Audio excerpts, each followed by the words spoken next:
Hey guys, back again with some Modern on Budget, and today we're going to be talking about a deck that terrorized Standard on Arena over this past summer, except it's a little bit different.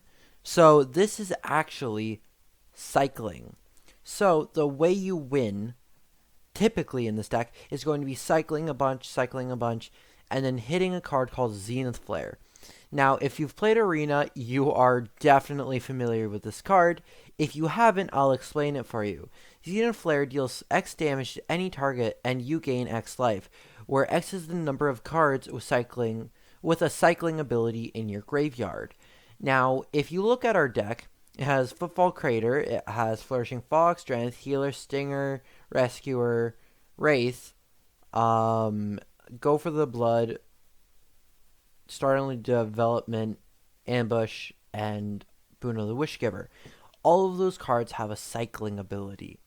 Now, the only cards in our deck that don't actually have a cycling ability are Lightning Bolt and Shadow Skull Smashing and Zenith Flare. All of our other non-lands actually do have cycling, and all of them except for Valiant Rescuer and Street Wraith say cycle for 1. Valiant Rescuer says cycle for 2, but typically you want to play it. And Street Wraith says cycle pay 2 life. So you don't even have to pay mana to cycle Street Wraith. Anyway, very sweet deck, very fun.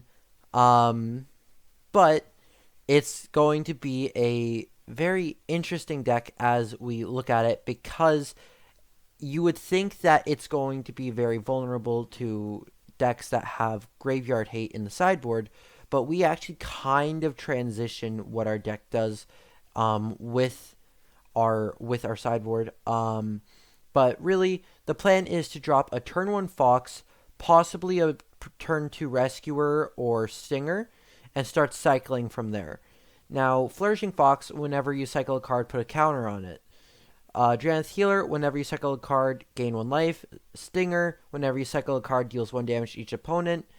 Very important that this does not target, because your opponent might bring in Leyline of Sanctities, and we will be bringing our Zenith Flares out, most likely. Stinger says each opponent. Valiant Rescuer, whenever you cycle another card for the first time each turn, put a 1 human soldier creature token onto the battlefield. Now, what that's going to do is that's going to allow us to go wide. Sure, this has 1 toughness and it's very vulnerable, but another thing is that it just has so much potential in the deck, and if it is going to be destroyed, then at least it's another cycling card in our graveyard. Street Wraith is a free cycle that just goes directly into our graveyard. Lightning Bolt is in here as a prime removal spell, and it's going to be one of the cards that's used most in Modern. The next card we have here is Go for the Blood. It's a 1-drop, and probably one of the cards in our deck with cycling that we will cast more often, because we can very easily get our Flourishing Fox to be a 3/3, 4/4, or even a 5/5, and then at that point we cast Go for the Blood to kill any creature that we are having troubles with. Next up is Shadow Skull Smashing. It's a way to have more lands. You're seeing we're running 14 lands. So this gives us 17 lands in our deck, and it also just allows us to get more utility. Now, if it also allows us to deal that little bit of extra damage you need to deal, it takes a little pressure off of Zenith Flare. It lets us distribute our damage, and it makes it easier to side Zenith Flare out of the deck. Startling Development is not really going to be casted, but can definitely be casted. We have the ability, using our mana, to turn something into a 4/4. And so what that does is, if we have 3 counters on Flourishing Fox, we could turn it into a 7/7, but we could also turn our opponent's creature into something that we're able to kill. It's more often used aggressively than defensively, so keep that in mind. Zenith Flare deals X damage to any target. You gain X life, X number of cycling cards in your graveyard. It's our main win condition, and it's really how the deck works. It catches your opponent off guard. But if they've seen the deck, if they're familiar with competitive Magic, they might actually know what this card does. So keep that in mind. You're not gonna just get random wins. Well, you're going to get random wins, but this is going to be very strong, but you have to look out for Graveyard Hate in the main board. Frostville Ambush, it's another thing that we can actually cast, but not as often. Tap 2 creatures. They don't untap during their next untap step, but you can cycle for 1. Boon of the Wishgiver is something we're going to cast more often, and it's going to be something that we can also cycle, though. So it says draw 4 cards, and it's just, at a certain point, we might run out of cards, and so 6 mana, if we hit 6 mana with 17 lands, is just, oh, now I'm going to draw 4 more cards, rather than just the 1.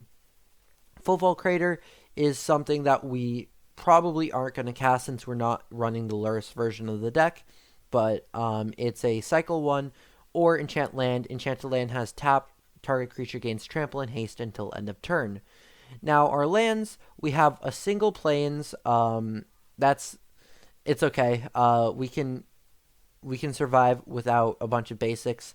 We actually run 12 pathways though. We run 4 Bright Climb pathway, which is the black one, which would technically allow us to cast Street Wraith, but it's also just a way for us to have more options. My sideboard right now is, any sideboard I give you is flexible, and it would allow you to even run other sideboard cards. If you wanted to swap out some of the cycle 1 cards, there is a memory leak, I believe it's called, where you can actually cast discard spells that also have cycling.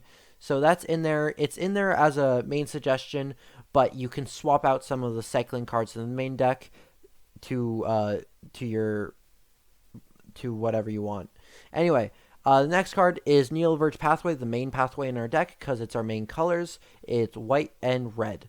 Plains, because it is going to be our earliest. We need to play this on turn 1, but also it's a way to, if we got Blood Mooned, to have a card that we can just play it and then play Zenith Flare, because if all of our lands get changed to mountains, then we need a plains, and then we can cast Zenith Flare no problem. Triome is a land that gives us all 3 of our colors, but also have cycling. Riverglide Pathway is going to be a way to use our main color, red, for what we're casting, where white is very important for having to Zenith Flare and beating Blood Moon, but blue also allows us to cast things like Boon of Wishgiver, Frostvale Ambush, or Startling Development, or some of our sideboard cards. So really, that's why that's there. And that is the main deck. It's very sweet. It's very fast. You can win a lot of games with this.